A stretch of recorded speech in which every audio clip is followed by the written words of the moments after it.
Halo teman-teman, bantu channel ini untuk berkembang ya. Klik tombol subscribe dan jangan lupa untuk like and share video ini. Terima kasih dan selamat mendengarkan.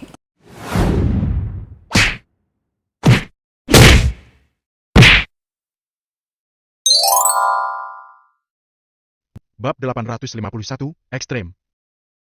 Orang di belakang Nick mengunci pintu lagi, lalu mengantar Nick meninggalkan ruang bawah tanah. Kalau ada orang yang menahannya di ruang bawah tanah, Nick tidak akan bisa kabur kemana-mana ibarat kura-kura dalam toples.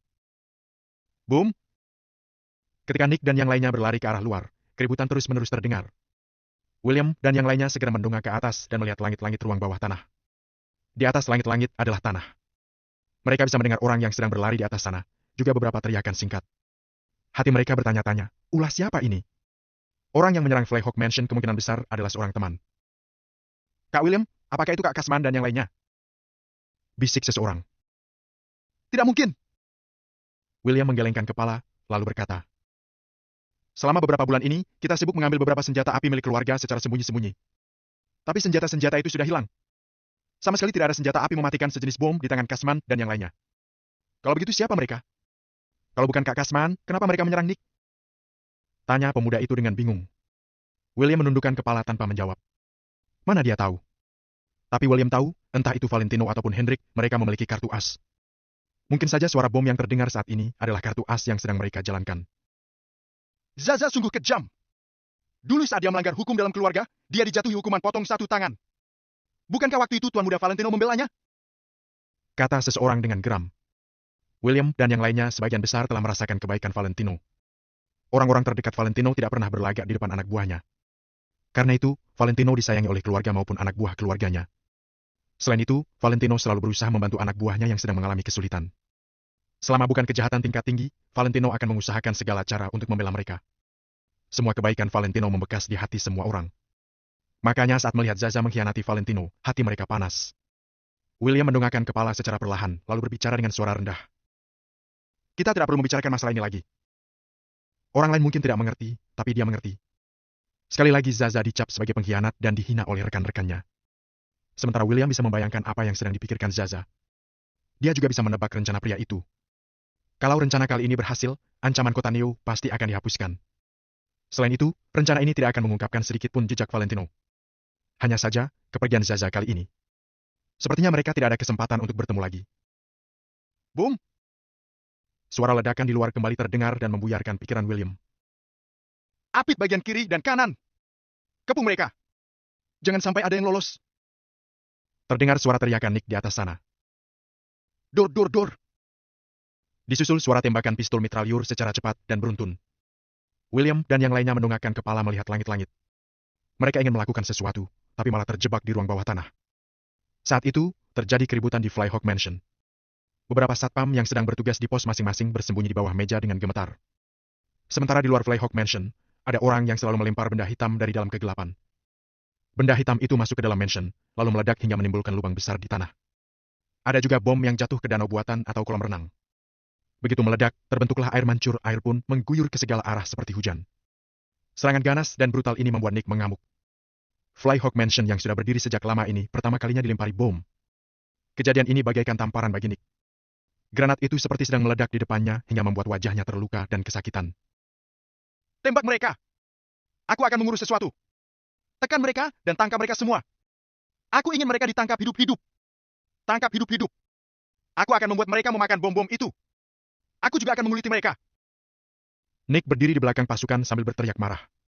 Sepertinya hanya Nick yang berani melepaskan tembakan di pusat kota Neo.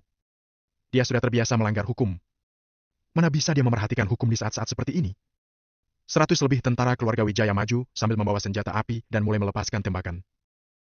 Dor, dor, dor! Tembakan-tembakan ganas dari pistol mitralyur dalam sekejap membentuk tembakan raya. Ibarat jerat yang membuat para musuh di luar kalang kabut. Segera, musuh-musuh di luar mansion merasa tertekan hingga tidak berani memunculkan diri. Sementara atas arahan Nick, para tentara menyebar dan membentuk formasi. Mereka bergerak mengepung target. Tangkap mereka hidup-hidup. Orang-orang ini pasti anak buahnya William. Pokoknya tangkap mereka dalam keadaan hidup. Teriak Nick dengan marah seolah ingin membunuh binatang buruan. Sebagian tentara keluarga Wijaya tinggal untuk melindungi Nick, sementara sisanya keluar dan menyerang musuh. Nick sampai megap-megap saking marahnya. dia sudah tidak sabar untuk menguliti dan mencabut urat para musuh. Tuan Muda Nick, kapan kira-kira mereka memasuki ke kota Neo? Kenapa kita tidak menyadarinya? Marco yang berada di sebelahnya berpikir selama 2 detik, lalu bertanya. Apakah mungkin orang-orang ini sebenarnya sudah lama bersembunyi di kota Neo? Selain kemungkinan ini, Marco tidak terpikirkan adanya kemungkinan lain. Intel mereka yang sedang berada di kota Neo sangat banyak. Asalkan ada kejadian aneh, mereka pasti akan pertama kali mengetahuinya. Tidak berlebihan jika dikatakan bahwa kota Neo sekarang seperti kota berbenteng. Siapapun yang ingin memasuki kota harus melalui proses penyensoran. Sementara orang-orang ini membawa senjata api yang mematikan. Kalau mereka baru akhir-akhir ini memasuki kota Neo, mereka pasti sudah ketahuan. Apa? Mereka selama ini bersembunyi di kota Neo? Nick tercengang mendengarnya, punggungnya mengeluarkan keringat dingin. Kalau memang demikian, apakah berarti selama ini dirinya selalu berada dalam bahaya? Mereka tidak berani menyerang Tuan Muda Nick karena Tuan Muda Nick adalah anak kandung keluarga Wijaya. Mereka adalah pelayan, mana mungkin mereka berani? Penyerangan kali ini terjadi, entah karena mereka menerima perintah, atau demi menyelamatkan William dan yang lainnya. Kata Marco. Mata Nick berapi-api. Dia pun menggertakkan gigi, lalu berkata. Berdasarkan analisis yang ada, semua ini ada hubungannya dengan Tommy. Sialan! Kematian Tommy malah membuat posisiku tidak aman. Aku harus balas dendam.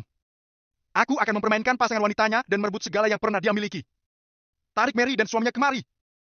Sudahlah, biar aku yang mencari mereka. Aku ingin lihat apakah grup global bisa menghentikanku kali ini. Nick semakin murka. Dia pun masuk ke dalam mansion. Nick ingin menggunakan cara ekstrem ini untuk balas dendam. 2 jam kemudian, di zona pengembangan kota Arteria di kota Neo, Hendrik dikurung di balik jeruji besi. Sekarang sudah hampir pukul ke-12. Hendrik perlahan membuka mata dan melihat ke arah jam dinding. Bab 852, kabar Chris. Jam dinding ini sengaja digantung Marco untuk Hendrik. Niat awalnya adalah untuk membuat Hendrik selalu mengingat waktu, membiarkannya merasa menderita setiap detik dan menit yang lama. Akan tetapi, jam dinding itu malah menjadi alat yang berguna bagi Hendrik. Ketika jarum jam menunjukkan pukul 1 menit sebelum jam 12, Hendrik langsung memindahkan papan tempat tidur lalu mengeluarkan ponselnya. Saat ponselnya baru dihidupkan dan sebelum dia sempat menekan nomor telepon, ponselnya duluan berdering.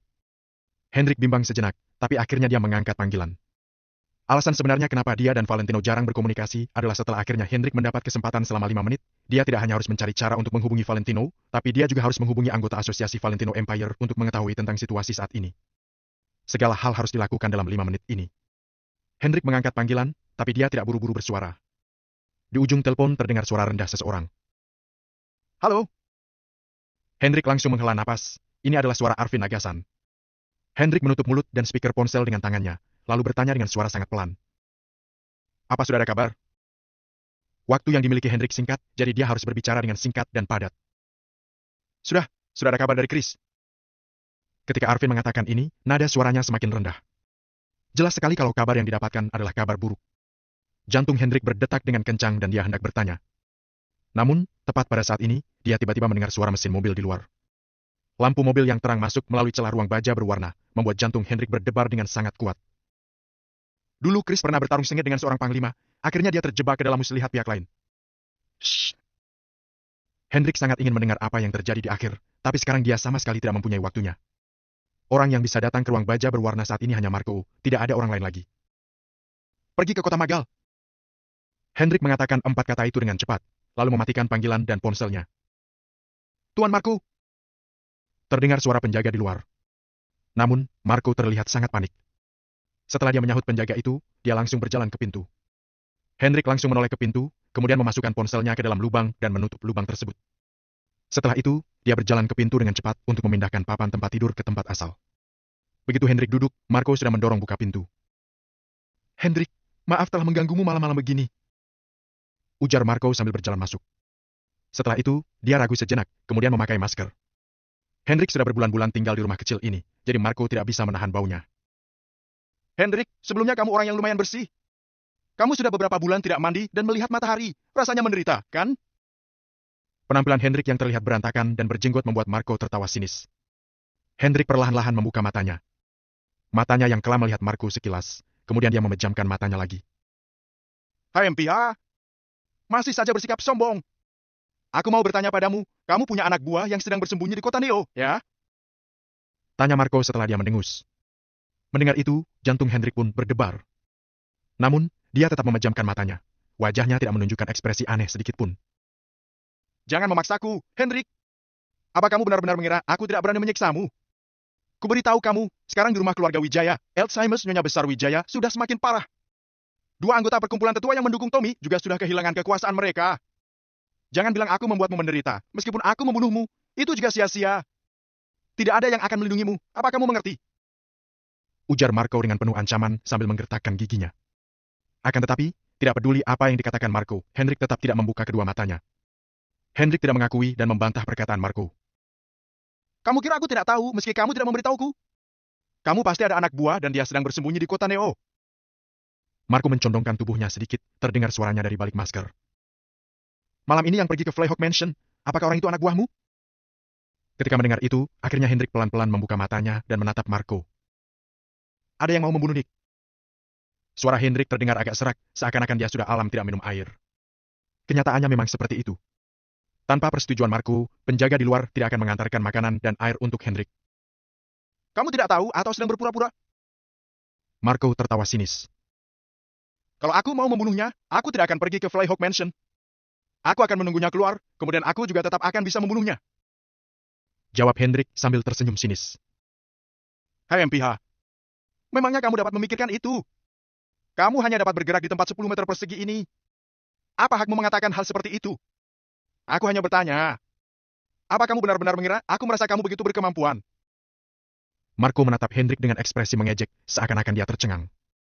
Sekarang Hendrik bahkan tidak bisa keluar dari ruang baja berwarna. Selain ada tempat tidur, di kamar ini hanya terdapat 1 jam dinding. Apa yang bisa digunakannya untuk memerintah anak buahnya yang di luar? Hendrik tersenyum dengan penuh arti, kemudian dia menggeleng-geleng kepalanya. Dia berkata, "Kamu benar." Ketika mendengar suara Hendrik yang serak, Marco mengulurkan tangannya dan menyuruh orang mengantarkan 1 botol air minum. Mau minum? Marco menatap Hendrik sambil membuka tutup botol. Jakun Hendrik bergerak 2 kali, tapi dia tidak menjawab Marco. Marco terlihat sangat angkuh. Dia pelan-pelan membuka tutup botol, lalu menumpahkan air di dalam botol ke depan Hendrik. Air tersebut pun mengalir mengenai lantai. Jakun Hendrik bergerak lagi. Rasa dahaganya memuncak. Dia ingin minum air. Hal ini adalah respons naluri tubuh. Ketika tubuh kekurangan air, ia tidak akan berpikir dengan otaknya lagi, tapi ingin mendekati sumber air dan meminumnya. Akan tetapi, tekad Hendrik yang kuat masih berusaha menekan keinginannya. Sirs. Marco menumpahkan air di dalam botol sampai habis. Dia berkata dengan kecewa. Aku kira kamu akan datang dan meminum air ini seperti seekor anjing. Tapi tidak apa-apa, aku masih ada air. Marco sekali lagi mengulurkan tangannya, penjaga itu segera memberikannya 2 botol air minum. Hendrik, jangan bilang aku tidak menjagamu, ya? Kamu bisa berakhir di sini. Setelah itu, Marco menoleh kedua penjaga yang berada di belakangnya. Dia mengayunkan tangannya, menyuruh mereka keluar. Tuan Marco, ini. Penjaga itu agak ragu.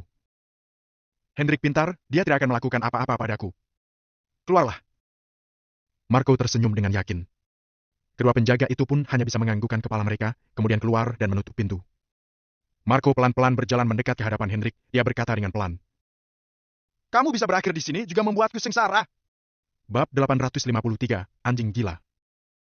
Tapi ini adalah perintah Tuan Muda Nick. Apa yang bisa kulakukan? Aku hanya bisa mematuhinya. Kata-kata Marco terdengar sangat tulus, nada bicaranya juga sangat serius. Seakan-akan, semua penderitaan yang dialami Hendrik sekarang tidak ada hubungan dengan dirinya sama sekali. Marco melemparkan semua tanggung jawab kepada Nick. Hendrik tertawa sinis dalam hati. Manusia selalu berteman dengan orang yang berpikiran sama dengan mereka. Marco adalah orang yang suka melemparkan tanggung jawab ke orang lain. Orang-orang yang mengelilingi Nick adalah orang yang mirip dengannya. Mereka tidak sungguh-sungguh berteman. Katakan alasan kamu kemari. Hendrik mendongakkan kepalanya dan menatap Marco. Hehehe. Aku tidak bisa memberitahumu. Tapi, aku hanya 1 pertanyaan yang ingin kubicarakan denganmu. Sikap Marco langsung berubah. Dia membuka botol air minum lalu menyerahkannya kepada Hendrik. Hendrik tidak bimbang sedikit pun, dia menerima botol tersebut, kemudian langsung meminumnya. Akhirnya dia dapat memuaskan keinginan tubuhnya yang ingin minum air. Apa yang ingin kamu tanyakan? Hendrik meletakkan botol tersebut. Begini, sebelum Tuan Muda Nick mengambil alih Maple Rain Real Estate, ada transaksi yang tidak aku mengerti. Kata Marco dengan penuh arti sambil memperhatikan raut wajah Hendrik. Transaksi apa? Hendrik menyipitkan matanya. Hai MPH. Pak Hendrik tidak usah berpura-pura. Ketika Tuan Muda Nick mengambil alih perusahaan, uangnya sudah hilang, jadi dia tidak tahu akan hal ini. Tapi, aku selalu bekerja di Maple Rain Real Estate. Apa masuk akal kalau aku tidak tahu kalau sejumlah besar uang perusahaan telah menghilang? Uang yang hilang sebesar 2 triliun. Modal sebagian besar Maple Rain Real Estate langsung tiada. Saat Tuan Muda Nick mengambil alih Maple Rain Real Estate, perusahaan itu sudah menjadi perusahaan cangkang. Marco menyipitkan matanya dan pelan-pelan menceritakan hal ini. Aku tidak tahu, ucap Hendrik dengan datar.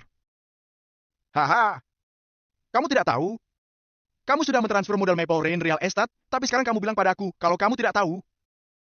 Seulas senyuman tersungging di bibir Marco sambil menahan diri. Aku tidak pernah mentransfer uang, aku juga tidak tahu uang sebesar 2 triliun itu. Hendrik menggelengkan kepalanya. Hendrik harahap, kamu jangan tidak tahu berterima kasih. Ku beritahu kamu, sekarang aku sedang berbicara baik-baik denganmu. Itu berarti ada yang masih bisa kita bicarakan. Kalau kamu memaksaku bertindak, aku pasti akan membuatmu menyesal. Marco sangat emosi sampai urat-urat dahinya pun menonjol dan menatap Hendrik dengan murka. Hendrik kembali memejamkan matanya, dia sama sekali tidak berniat menghiraukan Marco. Jangankan Marco, dia bahkan tidak memberitahukan siapa-siapa mengenai transaksi sebesar 2 triliun itu. Anggota asosiasi Valentino Empire tidak tahu, begitu juga dengan Kasman dan Danu. Bahkan Valentino sendiri pun tidak tahu. Hendrik adalah orang yang berdiri di sisi Tuan Besar Wijaya, seorang tokoh besar yang sangat berkuasa. Tuan Besar Wijaya juga mempercayakan Valentino kepada Hendrik. Bagaimana mungkin Hendrik adalah orang biasa? Hendrik mempunyai wawasan yang luas dan kekuatan yang sangat hebat. Valentino yang sekarang pun sepertinya bukan lawannya. Maka itu, Marco tidak usah berharap bisa mendapatkan apa-apa dari mulut Hendrik. Brengsek, kamu mau bicara atau tidak? Marco menjadi ganas, dia langsung meraih kerah Hendrik dan mencekik leher Hendrik. Kedua mata Marco yang merah seakan-akan ingin menelan Hendrik. Namun, Hendrik tidak takut sedikit pun, bahkan napasnya tetap tenang. Aku tidak tahu apa-apa tentang uang itu, ucap Hendrik dengan santai. Kamu? Marco menggertakkan giginya sampai mengeluarkan suara. 10 detik kemudian, Marco tiba-tiba tertawa. Marco pelan-pelan melepaskan Hendrik, dia berkata dengan penuh arti. Aku sudah mengerti. Kamu ingin tunggu setelah kamu keluar dari sini? Kamu ingin menikmati kehidupan tuamu di luar negeri dengan uang yang kamu transfer itu, kan? 2 triliun cukup bagimu untuk digunakan selama bertahun-tahun. Rencanamu cemerlang sekali. Makanya, aku merasa kamu tidak mungkin begitu setia pada Tommy. Ternyata kamu mempunyai rencanamu sendiri. Marco mengira dirinya telah membaca isi pikiran Hendrik, jadi nada bicaranya terdengar sangat menyindir. Sedangkan Hendrik hanya menggeleng-geleng dan tidak menyahut Marco. Kamu tidak akan dapat menggunakan 2 triliun itu. Walaupun kamu punya 20 triliun sekalipun, kamu tidak akan bisa keluar dari tempat ini. Kamu tidak akan dapat menggunakan sepeser pun. Beritahu aku di mana uang itu. Mari kita bagi 7/3. Aku mengambil 70%, sedangkan kamu 30%. Aku berjanji tidak akan membiarkan Tuan Muda Nick tahu akan hal ini. Nanti aku juga akan memikirkan cara untuk menyelamatkanmu dari tempat ini. Kemudian, kamu dapat menikmati sisa hidupmu dengan beberapa miliar itu. Bagaimana? Marco membujuk secara halus. Dia bahkan menawarkan untuk membebaskan Hendrik. Namun, Hendrik tetap tidak menyahutnya. 6/4. Aku 60%, kamu 40%. Tawar Marco lagi. Hendrik masih juga tidak membuka mulutnya. Bagi 2, ini adalah tawaran terakhirku. Kita masing-masing akan mendapatkan 1 triliun. Setelah itu, aku akan memikirkan cara untuk meyakinkan Tuan Muda Nick agar melepaskanmu. Hendrik, kamu pintar. Jadi seharusnya kamu tahu tidak peduli berapa banyak uang yang kamu miliki, kamu tidak bisa memilikinya kalau kamu mati. Kalau aku mengurungmu selamanya, apa yang bisa kamu lakukan meskipun kamu mempunyai 200 miliar? Kata Marco sambil mengernyit dan menatap Hendrik. Semua uang Maple Rain Real Estate digunakan untuk zona pengembangan kota Arteria. Aku tidak menyembunyikannya untuk kepentinganku sendiri. Ujar Hendrik dengan serius. Plak! Marco langsung naik darah dan menampar Hendrik. Hendrik baru saja ditampar, tapi dia tidak marah sedikit pun. Dia justru menatap Marco dengan tatapan mengejek dan kasihan. Walaupun anjing gila sedang berkuasa dan bisa menindas orang karena majikannya yang kuat, dia selamanya hanyalah seekor anjing gila. Dia selamanya tidak bisa menjadi tokoh besar. Selain itu, waktu anjing gila ini akan dipukul mati pun sudah tidak jauh. Di mata Hendrik, Marco yang sekarang adalah orang mati. Untuk apa Hendrik emosi dengan orang mati? Marco mencengkram leher Hendrik lagi. Dengan nada penuh ancaman, dia berkata, Aku akan memberikanmu kesempatan terakhir. Katakan atau tidak. Begitu dia mengatakan itu, Marco mengeratkan genggamannya dan mencekik leher Hendrik dengan kuat. Hendrik pun menjadi kesulitan bernapas, wajahnya juga memerah. Akan tetapi, dia tidak membuka mulutnya untuk meminta ampun. Kalau kamu tidak memberitahuku hari ini juga, aku akan mencekikmu sampai mati. Percayalah, aku berani melakukannya. Mata Marco menatap lurus ke Hendrik, genggamannya semakin erat. Tepat pada saat ini, ponsel Marco tiba-tiba berdering. Marco melihat Hendrik dengan penuh kebencian, lalu mengangkat panggilan. Pada saat ini, Tidak ada yang akan menelponnya selain Nick. Marco tidak berani terlalu lama mengangkat panggilan Nick. Ya, Tuan Muda Nick. Aku pergi mengantar makanan Hendrik. Kalau dia mati kelaparan, akan sulit untuk menjelaskan kepada keluarga utama. Bab 854, Kartu Teruf. Baik, Tuan Muda Nick. Aku akan kembali sekarang juga. Marco mengangkat panggilan, berbicara sambil mengangguk dan membungkuk. Setelah selesai, dia baru mengakhiri telepon lalu memasukkan ponsel ke kantongnya. Sikap Marco yang seperti budak tadi benar-benar bertolak belakang dengan Marco yang sebelumnya. Hendrik tertawa sinis. Kamu benar-benar memiliki potensi menjadi anjing. Hahaha. Hendrik, apa kamu mau membuatku ketawa sampai mati? Pada zaman sekarang di mana orang bersedia melakukan apa saja agar bisa menjadi orang kaya, kamu berani-beraninya memandang rendah diriku. Walaupun aku hanya seekor anjing, aku bisa makan dan minum apa saja yang ku mau, pergi ke seluruh penjuru kota Neo dengan mobil mewah, di mana-mana aku juga akan diperlakukan sebagai tamu kehormatan. Kalau kamu, bagaimana dengan hari-harimu? Kamu sudah berbulan-bulan tidak melihat langit. Bahkan makan dan minum saja, kamu harus mengandalkanku. Kehidupan pengemis saja jauh lebih baik darimu. Katakan padaku, dari mana asal kepercayaanmu itu sampai kamu berani menyebutku anjing? Marco mencondongkan tubuhnya. Dia melepaskan maskernya dan menunjukkan senyuman sinisnya kepada Hendrik. Hendrik juga tidak menjawabnya. Dia hanya menatap Marco dengan kasihan. Seakan-akan dia merasa Marco sangat patut dikasihani. Berhenti menatapku seperti itu. Ada yang mau ku beritahu kamu.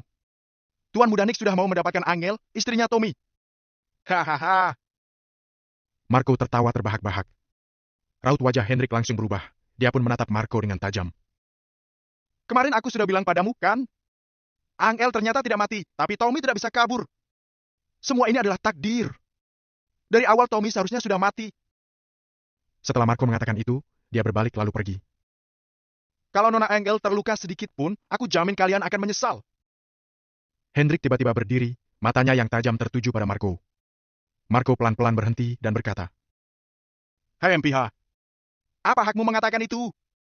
Orang yang banyak berdosa pasti akan dihukum langit. Kata Hendrik. Hahaha. Kalau begitu, aku mau melihat apakah langit akan menyambarku dengan petir dan membunuhku. Marco terus-menerus tertawa sinis, lalu dia menutup pintu ruangan.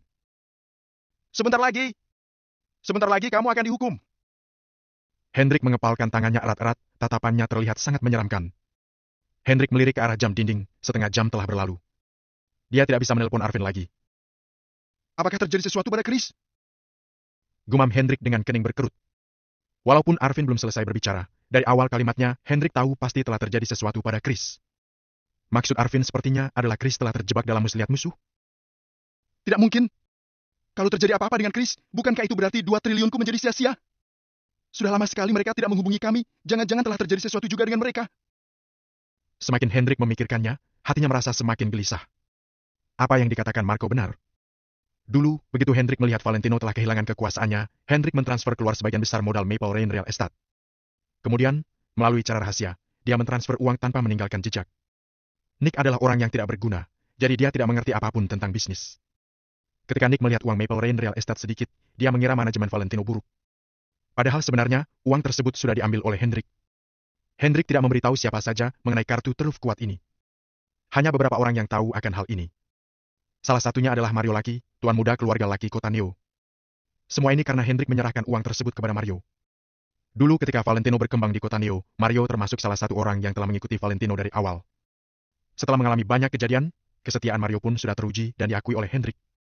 Selain itu, Hendrik juga sudah berkali-kali menguji Mario sebelum dia menjalankan rencananya. Dia melakukan ini karena Mario adalah orang tercocok. Hendrik pun menyerahkan uang tersebut kepada Mario dan yang lainnya. Hanya saja, kecuali saat Hendrik menghubungi mereka di awal, mereka sudah lama tidak saling berhubungan lagi. Sekarang bahkan telah terjadi sesuatu pada Chris. Hal ini membuat Hendrik sangat bingung. Jangan-jangan kartu trufnya tidak berguna? Semakin Hendrik memikirkannya, kepercayaan dirinya juga semakin merendah. Dengan banyak pikiran yang memenuhi kepala Hendrik, dia perlahan-lahan berbaring di tempat tidur, tapi dia tidak bisa tidur. Berbagai hal sedang terjadi di tempat-tempat yang berbeda. Di bawah suasana yang tampak tenang, justru ada arus yang diam-diam terus bergerak, menyembunyikan bermacam rahasia. Keesokan harinya, di kota Vero. Valentino baru saja selesai mandi, kemudian dia melihat ada panggilan telepon dari keluarga Lowell. Panggilan itu dari Henry Lowell. Memang tidak bisa menahan diri, kan? Valentino tertawa sinis. Dia langsung mematikan panggilan, kemudian mengeluarkan pisau cukup untuk bercukur. Kalau dia tidak bercukur dengan bersih, topeng yang dipakainya tidak akan melekat baik, maka orang lain akan menyadari keanehan dengan mudah. Setelah Valentino mematikan panggilan dari Henry Lowell, tidak sampai 5 detik kemudian, ponselnya berbunyi lagi. Tanpa melirik, Valentino langsung mematikan panggilan itu lagi. Henry yang sangat sabar menelpon Valentino sekali lagi. Kali ini Valentino langsung menekan tombol diam, kemudian menyingkirkan ponselnya. Terkadang, jadi orang itu harus bersikap arogan. Setelah Valentino selesai bercukur dan memakai topengnya, ponselnya berdering lagi. Kali ini adalah dari nomor tak dikenal. Seulas senyuman penuh arti tersungging di bibir Valentino, dia pun mengangkat panggilan tersebut sambil berjalan ke sofa. Halo? Sapa Valentino dengan santai. Tuan Leno? Ini Hugo Lowell. Di ujung telepon, terdengar suara tua milik Hugo dan terkesan sangat pasrah. Valentino tersenyum penuh makna dalam hati. Tebakannya benar-benar tepat. Tuan Besar Hugo, ada yang bisa kubantu? Tanya Valentino dengan nada suara yang sengaja terdengar curiga. Begini, pertemuan dengan Tuan Leno semalam kurang menyenangkan.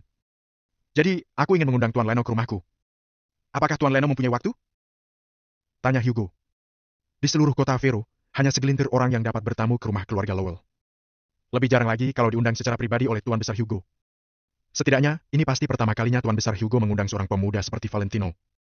Valentino langsung menolak. Maaf, aku tidak punya waktu. Hugo segera bertanya.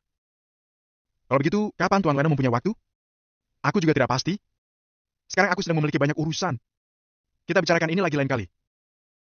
Setelah itu, Valentino langsung mengakhiri panggilan, mengambil kunci mobilnya, lalu berjalan keluar dari rumah. Sedangkan Hugo yang teleponnya baru saja dimatikan pun menghela napas. Dia juga meletakkan ponselnya. Kakek, sudahlah. Apakah keluarga Lowell tidak bisa bertahan tanpa dia? Bab 855, situasi di kota Vero. Kakek sendiri sudah menelponnya, tapi dia masih tidak tahu diri. Kata Erika lalu mendengus. Henry juga merasa agak kesal. Dia sudah menelpon Valentino berkali-kali, tapi Valentino tidak pernah mengangkatnya. Orang berkemampuan pasti mempunyai temperamen masing-masing, ini normal. Hugo justru tidak marah, dia malah membela Valentino. Tapi keluarga kita tidak perlu begitu rendah hati padanya, kan? Erika masih merasa sangat kesal. Erika, kalau kita tidak mau bersikap rendah hati kepada Leno, maka kita harus bersikap rendah hati kepada keluarga-keluarga seni bela diri itu. Sekarang, situasi di kota Vero semakin rumit. Walaupun keluarga kita mempunyai banyak anggota, kekuatan mereka masing-masing biasa saja. Bahkan anak paman keduamu merasa seni bela diri itu hanya omong kosong, mereka sama sekali tidak mau belajar. Kalau keluarga kita tidak bisa mendapatkan hasil yang bagus dalam kompetisi seni bela diri tahun ini, posisi keluarga kita akan jatuh lagi. Hugo menyipitkan matanya. Nada suaranya terdengar berat dan khawatir. Kalau bukan karena alasan ini, tentu saja dia tidak akan bersikap rendah hati dan berinisiatif menghubungi Valentino. Namun, sekarang, demi masa depan keluarga Lowell, dia harus berbuat demikian. Tapi, aku merasa sangat memalukan karena kita merendahkan diri kepada Leno si pencundang itu. Ucap Erika sambil memanyunkan bibirnya. Itu karena kamu punya prasangka terhadap Leno. Kita tidak usah bicarakan yang lain. Tapi, dari kekuatan dan karakter Leno, semuanya berbeda jauh dari orang biasa. Kalau keluarga kita bisa berteman baik dengannya, kita akan beruntung. Percayalah pada kakek, aku tidak pernah salah menilai orang. Kata Hugo dengan sangat yakin. Erika ragu sejenak, lalu berkata. Jadi, sekarang apa yang harus kita lakukan? Dia bahkan tidak mau menemui kita. Kita sama sekali tidak bisa membahas hal ini dengannya. Dia sedang kesal dengan kita, makanya dia bersikap sombong begini. Tidak apa-apa, kali ini kita tunjukkan rasa hormat kita kepadanya. Pikirkan cara agar hubungan kita dengannya bisa membaik. Kompetisi seni bela diri sudah dekat, kita tidak mempunyai banyak waktu. Hugo melambaikan tangannya. Setelah mendengar perkataan Hugo, Erika dan Henry saling menatap, lalu mengangguk tanpa mengatakan apa-apa lagi. Dalam sekejap mata, 2 hari telah berlalu. Selama 2 hari ini, keluarga Lowell benar-benar sudah menunjukkan seluruh ketulusan mereka kepada Valentino. Mereka bahkan berinisiatif bekerja sama dengan grup Promes dan memberikan perusahaan keuntungan yang sangat besar. Ketika bisnis milik keluarga Lowell mencari Reese untuk bekerja sama, Reese sampai tercengang. Keluarga Lowell adalah salah satu anggota dari kalangan keluarga berkuasa tertinggi di distrik Haven Kota Vero. Kekuatannya juga diakui sebagai yang terkuat. Entah itu koneksi, kekayaan, fondasi ataupun kekuatan ahli bela diri mereka yang tidak diketahui oleh orang biasa, semuanya sangat kuat. Banyak sekali perusahaan yang memikirkan segala cara agar dapat berkenalan dengan keluarga Lowell, tapi mereka sama sekali tidak mempunyai kesempatan itu. Namun, keluarga sangat berkuasa ini malah berinisiatif mencari Reese. Reese pun merasa sangat tersanjung. Arahan yang diberikan Valentino juga sederhana, yaitu menerima semuanya. Tidak peduli apakah itu kerjasama antara perusahaan atau hadiah mewah yang diantar, Valentino berpesan untuk menerima semuanya. Akan tetapi, dia tidak mengatakan yang lain. Aku akan menerima barang-barang yang kamu berikan, tapi aku tidak menjanjikanmu apa-apa. Hari ini, Valentino sedang berdiri di atap Rice Real Estate. Sekarang Rice Real Estate juga sudah diakuisisi oleh grup Promes dan menjadi bagian dari grup Promes. Valentino memegang pagar atap, sedangkan Reese dan yang lainnya sedang berdiri di belakang. Danu, Deska, Kasman dan Riz adalah anggota inti Valentino. Mereka berdiri terpisah di kedua sisi Valentino. Keempat orang ini merasa sangat emosional. Mereka mengingat dulu ketika Valentino hidup sangat susah di kota Vero. Waktu itu dia benar-benar tidak punya siapa-siapa. Selain itu, karena masalah identitasnya, dia bahkan kesulitan untuk bertindak. Namun, baru beberapa bulan berlalu dan sekarang Valentino sudah memiliki kekuasaan yang sangat kuat. Perusahaan-perusahaan kelas menengah sudah dikumpul, kekuatan mafia juga sudah disatukan, jaringan intelijen Danu sudah berakar ke setiap sudut kota Vero. Bahkan keluarga Lowell yang merupakan keluarga berkuasa kelas atas di distrik Haven juga bersikap sangat segan terhadap Valentino. Walaupun sekarang Valentino belum berada di puncak, identitasnya juga sudah termasuk luar biasa. Statusnya tidak bisa diukur. Dengan kemampuan Kak Valentino, aku tahu hari ini pasti akan datang. Tapi, aku tidak menyangka kalau hari ini akan tiba begitu cepat. Ujar Danu dengan gembira. Benar, benar. Riz dan yang lainnya terus mengangguk. Dulu, Valentino dapat membangun reputasinya di kota Neo karena bantuan kekuatan keluarga Wijaya kota Kamert. Namun, kali ini di kota Vero, reputasi yang dibangun Valentino tidak menerima bantuan keluarga Wijaya kota Kamert sedikit pun. Semuanya bergantung pada kekuatannya sendiri. Mengenai Riz, Danu dan yang lainnya, Valentino dapat membuat mereka mengikutinya dengan setia juga merupakan kemampuannya sendiri. Keluarga Lowell menarik juga, mereka sudah mengantarkan banyak sekali hadiah. Kata Riz dengan tak berdaya. Semua orang juga berjalan ke tepi atap lalu menatap ke bawah. Di bawah gedung perusahaan, terdapat sebuah mobil sport yang bernilai 20 miliaran. Di dalam perusahaan juga terdapat banyak hadiah luar biasa. Di antaranya, bahkan ada barang antik yang tak ternilai harganya. Semua barang ini diberikan oleh keluarga Lowell. Valentino sama sekali tidak menolak hadiah-hadiah tersebut, dia menerima semuanya. Sepertinya sekarang keluarga Lowell juga sedang menderita. Mereka sudah memberi begitu banyak hadiah, tapi Tuan Muda Valentino sama sekali belum menghubungi mereka. Kasman yang tercengang sampai menggeleng-gelengkan kepalanya. Valentino meletakkan tangannya di belakang, dia berdiri di atap sambil melihat pemandangan di depan dan bertanya. Beritahu aku tentang situasi setiap daerah. Danu melangkah maju, lalu menjawab Valentino. Kak Valentino, jaringan intelijen kita sudah memenuhi lebih dari 95% distrik Haven. Untuk 2 distrik lainnya, walaupun persentasenya tidak tinggi, jaringan intelijen kita juga sudah membentuk struktur yang besar. Beri aku waktu 3 hari, nanti aku pasti sudah selesai memenuhi strukturnya. Setelah itu, sekecil apapun kejadian yang terjadi di kota Vero, kita pasti akan langsung mengetahuinya. Valentino menganggukkan kepalanya. Danu sudah termasuk bekerja cepat. Bagaimana dengan Pak Riz? Tanya Valentino lagi. Dunia bisnis juga sangat penting. Kekuatan dunia bisnis pasti tidak bisa seperti Kasman dan yang lain yang dapat membuka wilayah baru dan melawan orang lain untuk Valentino, karena hal yang penting dalam dunia bisnis adalah kekuasaan, bukan kekuatan fisik. Mereka tidak kuat secara fisik, tapi kekuatan mereka sama sekali tidak boleh diremehkan. Meskipun Riz tidak seperti Deska, asalkan dia bersedia menghabiskan uangnya, dia bisa memiliki banyak Deska yang bersedia melakukan apapun untuknya.